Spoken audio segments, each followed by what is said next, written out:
Agatha, a 32-year-old housekeeper, had recently started working in the home of Clayton Moore. Her presence was almost invisible, yet she always remained attentive and caring. Clayton, a successful businessman, hardly paid her any attention, fully focused on his work and ensuring a prosperous future for his only son, 18-year-old Brian. Brian, on the other hand, was captivated by the new housekeeper, who was not only a good listener and supportive, but also strikingly attractive for her age. Their relationship began by chance. One day, Brian suggested they take a walk after her work, and she politely agreed. Their conversations grew more intimate with each passing day, and soon, Brian found himself ensnared by his feelings for Agatha. For her, this was an opportunity, a chance to finally escape a life of perpetual need and become part of a world that had always seemed out of reach. But Agatha understood that Brian was merely a stepping stone to the life she had always dreamed of. The relationship between Agatha and Brian developed rapidly. He was head over heels in love, willing to skip college and lie to his father just to be with her. Agatha skillfully fueled his feelings, promising a future together. However, she knew that their relationship couldn't remain a secret for long. The truth came out unexpectedly when Clayton discovered his son and the housekeeper together. Outraged and furious, he immediately fired Agatha, forbidding her from even coming near his house. But this only intensified Brian's obsession. He began skipping classes more frequently and disappearing from home for days at a time to secretly meet with Agatha.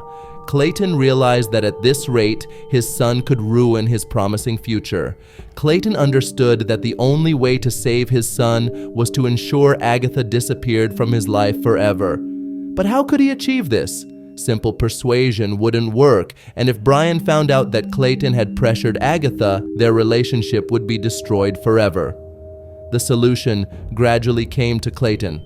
Agatha had to disappear in a way that would make Brian think she had decided to end the relationship herself.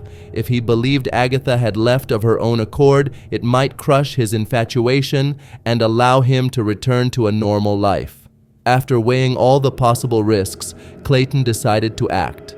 He rented a country house in a remote and quiet location where there were almost no prying eyes. The house, surrounded by forest and far from the city, seemed like the perfect place to carry out his plan. Here, away from any potential witnesses, he could stage Agatha's disappearance. To lure her into the trap, Clayton used an anonymous phone number and, posing as a fictitious client in need of a housekeeper, contacted Agatha through a messaging app, detailing the job offer and suggesting they meet to discuss the details. Unaware of the deception, Agatha agreed to the meeting. Everything seemed so ordinary that no one would have suspected anything. She had received similar invitations before. On the appointed day, Agatha arrived at the rented house in her car. The moment she entered, Clayton struck her on the head with a powerful blow. Losing consciousness, she didn't even have time to realize what had happened. Clayton acted with cold-blooded precision, as if this were just another business deal. He felt no regret or doubt. Once Agatha stopped breathing, he placed her body in a pre-prepared bag and took it to the forest. There, a few kilometers from the house, he buried the body. But his plan didn't end there. To further confuse the trail, Clayton drove Agatha's car to a deserted area at night and set it on fire. He was confident that the police would assume it was a robbery that had escalated into murder, and without a body, the case would remain unsolved forever. Soon, Agatha's disappearance was reported to the police, and an investigation began. However, from the start, the police had no concrete leads. The detectives assigned to the case began with the usual procedures: questioning acquaintances and colleagues, searching for witnesses, and tracing Agatha's last known route. But these efforts led nowhere. Eventually, her burned-out car was discovered in a deserted area, which immediately sparked a number of hypotheses. The main theory was that Agatha might have been attacked during a robbery, and the perpetrator then set the car on fire to cover their tracks.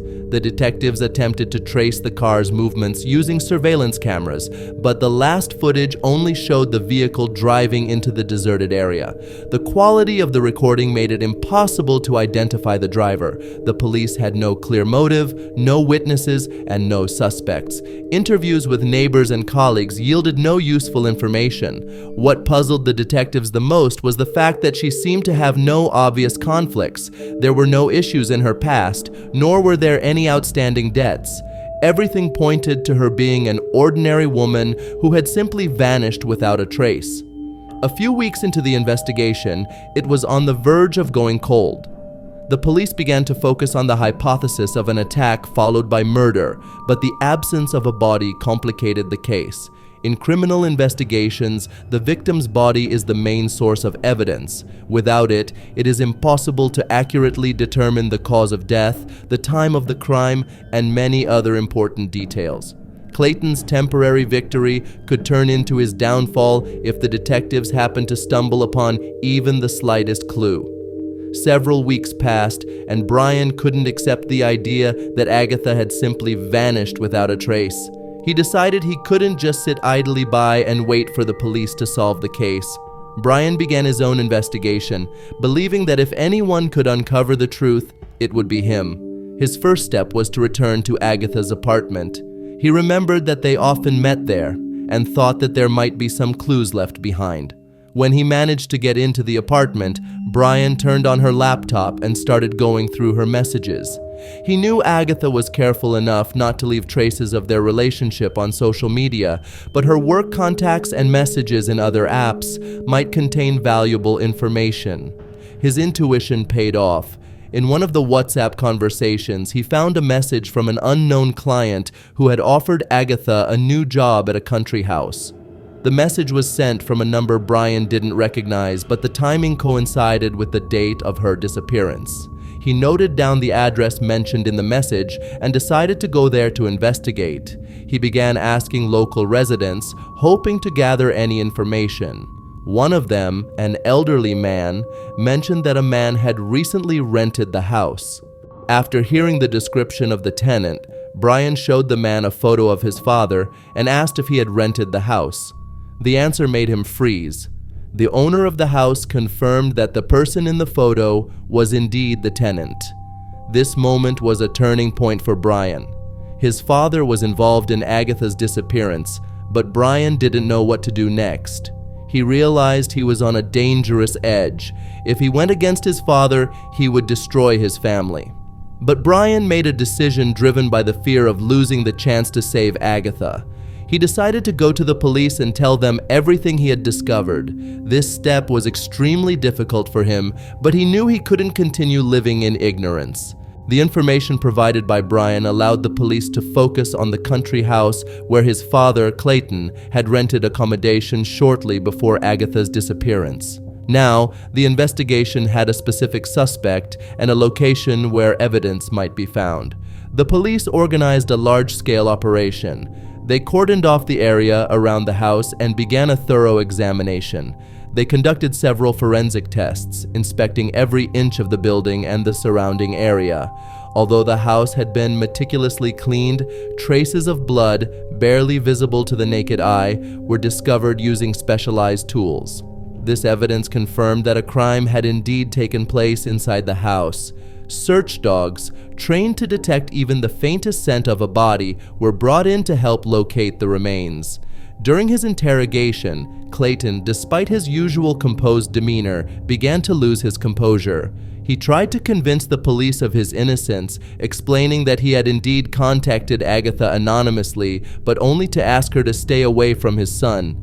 However, the detectives, already aware of the evidence found at the country house, didn't believe his story. While Clayton struggled to maintain control of the situation, the search results tragically confirmed his crime. A few days later, deep in the forest, several kilometers from the house, the dogs uncovered a burial site. The discovery of Agatha's body became the key piece of evidence in the case. Forensic experts determined that Agatha had died from strangulation after being struck on the head. Now, the police not only had physical evidence, but also a motive that fit the crime's narrative. With the discovery of the body and other evidence, the investigation concluded, and Clayton was arrested. The trial that followed quickly became a formality. The prosecution presented undeniable evidence against Clayton, and his lawyers were unable to find arguments that could justify his actions. Clayton was found guilty of premeditated murder and sentenced to 20 years in prison.